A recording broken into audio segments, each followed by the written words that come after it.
Hello everyone and welcome to my channel.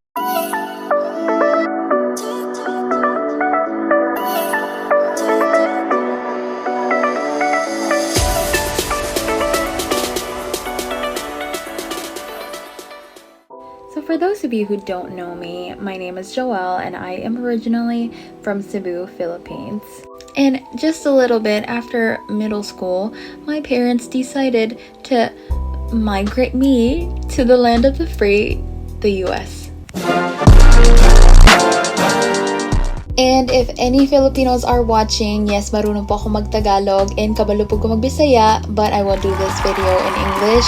That way everybody can understand para maraming masaya.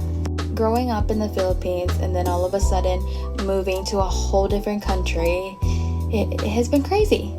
That being said, here are 5 culture shock things that I personally experienced from moving from the Philippines to the US.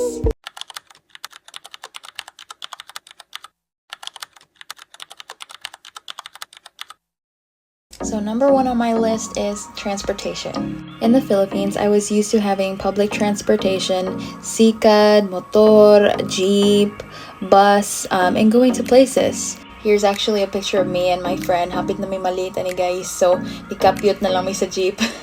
Then when I got to the US and we were living in the suburbs of Chicago, and public transpo is not a thing.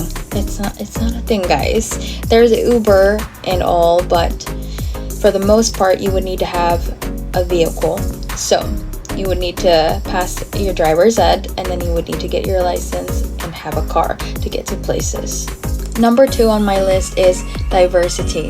So guys, depending on where you live, there are different nationalities and ethnicities in the US. Not being racist at all, but don't be like me, because I went to one of my Korean classmates back in high school and I asked her if she was an exchange student. That leads me to my next point, which is school system. In the Philippines, in the beginning of the year, the teacher will release a list of who your classmates are for that school year. Maski yun sa panang subject, math, science, history, English, sila yung kauban. And the subject teachers are the one moving and going to your assigned classrooms if it's time for that specific subject. In the US, based on your credits, the school will assign a couple of subjects and give it to you, and then you have to find the room on each subject.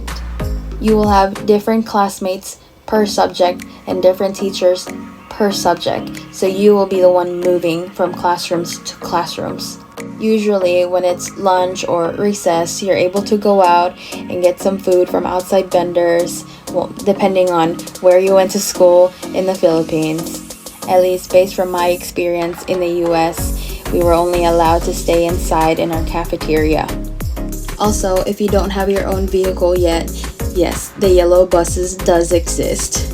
Number 4 is dining in. After eating at a fast food or a restaurant in the Philippines, I was used to just leaving our plates and trays for servers to pick up after ourselves and to clean up after us. But in the US, there are designated bins for you to dump and clean your plates and trays after you eat. You can't just leave it for the servers or staff to pick up and clean after you. That's disrespectful here. Number 5, and the last one, is how you address somebody that's older than you. In the Philippines, if we talk to somebody that we think is older, we usually call them kuya or uncle or kol. If it's a girl, we say ate or te or ante. I tried to do that when I moved here because out of respect, but then they just looked at me and was like, what? So if you say that, they'd be like, not your relative. So for them, it's just normal if you just call them by their first name. It sounds disrespectful at first, but then they prefer it that way and you're just gonna get used to it in time. Well, there you go, guys. If you're planning on moving here or if you're just visiting, I hope this video helped you. Thank you so much for watching my video. See you next time.